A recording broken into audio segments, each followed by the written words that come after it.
Halo, gue Haris, balik lagi di channel Kanvas Kata. Di video kali ini gue mau nge-review sebuah novel berjudul Penance. Sebelum kita mulai review, jadi di video sebelumnya ada yang nanya di kolom komentar, pertanyaannya kayak gini.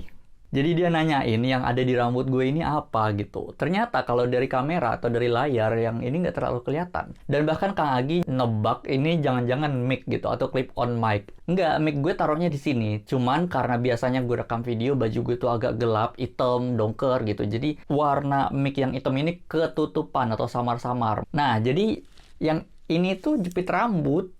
Jepit rambut, guys. Kenapa gue pakai jepit rambut? Karena nggak tahu, gue lagi agak males karena poninya kadang ke wajah gitu. Jadi ya udah gue jepit aja. Oke, kalau gitu kita langsung masuk ke pembahasan buku Penance. Jadi buku ini adalah buku kedua tulisan Minato Kanae, yang buku pertamanya adalah Confessions. Jadi Penance ini bercerita tentang seorang ibu yang anaknya mati dibunuh oleh pria misterius. Saksi matanya ada 4 orang, teman si anak ini, dan si ibu memberikan beban berat kepada si 4 anak ini untuk mengingat siapa pelakunya. Kalau mereka nggak bisa mengingat, mereka harus mengganti rugi, atau si ibu akan membalas dendam kepada mereka berempat. Jadi keempat anak ini tumbuh dewasa dengan memikul beban berat untuk menemukan penjahat atau pembunuh temannya sendiri. Oh iya, gue juga membuat konten sisi lain Penance. Sisi lain adalah segmen di channel ini di mana gue membahas sebuah buku tapi tidak dalam bentuk review. Bisa dalam bentuk analisis atau gue membahas hal-hal yang terkait dengan buku yang sedang gue bahas tersebut. Nah, untuk novel Penance ini ada beberapa hal yang bukan review yang gue bahas di video tersebut, tapi baru akan gue rilis nanti hari Senin tanggal 20 Juli. Karena tanggal 26 hari Minggu, Kak Aya akan mengadakan live discussion membahas atau berdiskusi tentang novel Penance ini bersama Koh Andri dan juga 2 orang psikolog. Jadi hari besoknya baru gue akan merilis video sisi lain dari novel Penance. However, kalian bisa nonton videonya sekarang juga bahkan dengan mendukung gue di Karya Karsa di tier yang duology. Kalian bisa klik linknya, nanti gue taruh di description box di bawah. Sampul dari novel Penance ini meskipun terlihat seperti lukisan yang nggak ada maknanya, sebenarnya kalau udah baca novel ini, kita bisa melihat bahwa sampul ini cukup representatif. Di sini ada beruang yang mana merupakan salah satu karakter dari 4 orang anak tersebut yang mendapatkan julukan beruang bersaudara. Dia ini perempuan berbadan bongsor dan abangnya juga berbadan bongsor sehingga mereka disebut 2 beruang bersaudara. Terus di sini ada kaki dan ada bercak darah. Ini adalah Emily Chan, yang mana merupakan anak yang meninggal yang gue ceritain di sinopsis di awal tadi. Terus ini ada French doll, yang juga ada kaitannya dengan cerita di novel ini. Terus, kalau dilihat lebih teliti, di ujung-ujung daun ini ada seperti bola mata, tapi bentuknya oval. Ini interpretasi gue aja, ini kayak jadi simbol akan mata yang terus mengawasi. Si ibu ini memang terus mengawasi kehidupan masing-masing dari keempat anak tersebut.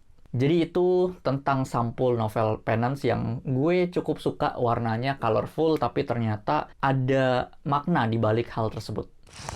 Secara plot dan penarasian, jadi plot dari cerita utama di novel ini cukup sederhana, cukup mudah diikuti, tapi plot kasus sampingannya itu cukup ribet, tapi saling terhubung gitu antara kasus-kasus tersebut. Nah, penarasian di novel ini menggunakan sudut pandang orang pertama, tapi dari masing-masing tokoh. Jadi kalian akan menemukan ada 6 bab di sini, di mana 5 bab itu adalah sudut pandang dari 5 tokoh, 4 orang anak dan 1 si ibu tersebut, dan 1 bab terakhir yaitu epilog.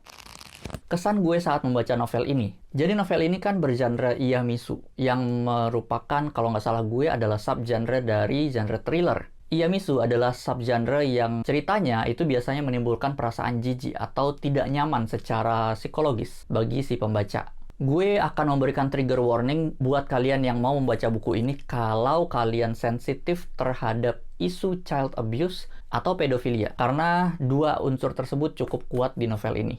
Premis cerita yang dibawa di novel Penance ini cukup menarik, di mana seorang ibu balas dendam, tapi alih-alih balas dendam ke pelaku, ternyata karena pelakunya tidak ketemu, maka balas dendamnya ke 4 orang saksi yang krusial tersebut. Artinya balas dendamnya salah sasaran. Dan ternyata efek balas dendam yang ditimbulkan akibat emosi sesaat itu ternyata berpengaruh ke perkembangan ke 4 anak tersebut bahkan sampai 15 tahun ke depan. Nah, Di sini tokoh si ibu ini benar-benar terlihat sangat antagonis. Bahkan kayaknya nggak ada satu pembaca pun yang bisa memaafkan perilaku si ibu tersebut. Berbeda dengan ibu yang ada di Confessions, kalau boleh gue bandingin, si ibu yang ada di tokoh Confessions itu masih berada pada gray morality, di mana seorang pembaca mungkin bisa mengerti kenapa si ibu tersebut berbuat hal yang diceritakan di novel. Tapi kalau di novel Penance ini, kayaknya nggak bisa dimaafkan gitu. Kisah masing-masing dari keempat anak tersebut dalam menjalani masa depannya atau dalam menjalani pertumbuhan kehidupan mereka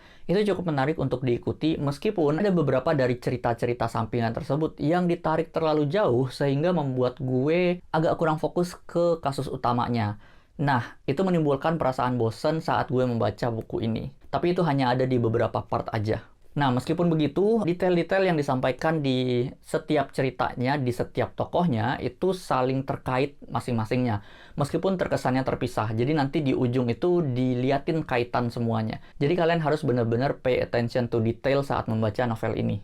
Nah, gue memberi apresiasi terhadap Minato Kanae dengan novel Penance ini karena novel ini cukup merepresentasi betapa krusialnya trauma yang dialami seorang anak, dan trauma tersebut pasti akan berpengaruh ke pertumbuhan mereka untuk menjadi seorang yang dewasa. Jadi novel ini cukup bisa dikaji secara psikologis, dan nanti tanggal 26 tersebut Kak Aya juga memang akan membahas buku ini bersama dengan Ko Andri penerjemahnya dan juga dua orang yang merupakan pakar di bidang psikologi. Kesimpulan, gue memberi rating untuk novel Penance ini adalah 4/5 bintang. Kenapa 4/5? Ya karena ada beberapa part yang gue bilang tadi kurang bikin gue fokus sehingga gue ngerasanya nggak semenarik itu gitu untuk dikasih 5/5. Gue jadi kepikiran, kalau lah misalnya nanti buku ketiga dari Minato Kanae masih tentang ibu-ibu yang balas dendam karena anaknya dibunuh, kayaknya gue akan mikir-mikir dua kali untuk membaca novelnya. Karena jadinya kayak mengulang-ulang premis yang sama dan kayak nggak ada bahasan yang lain. Tapi mudah-mudahan aja nggak sih. Nah, itu dia review gue terhadap novel Penance karya Minato Kanae. Apakah kalian setuju dengan review gue? Dan gimana pendapat kalian tentang novel Penance ini? Sampaikan pendapat kalian di kolom komentar di bawah. Jangan lupa dukung gue juga di Karya Karsa, linknya ada di description box, supaya kalian bisa nonton pembahasan sisi lain dari novel Penance ini lebih dulu dari penonton lainnya. Jadi makasih udah nonton video ini, sampai jumpa lagi di video gue berikutnya. Dah! Dukung channel ini dengan menekan tombol subscribe atau berlangganan, aktifkan juga notifikasi agar kamu dapat info setiap gue upload video.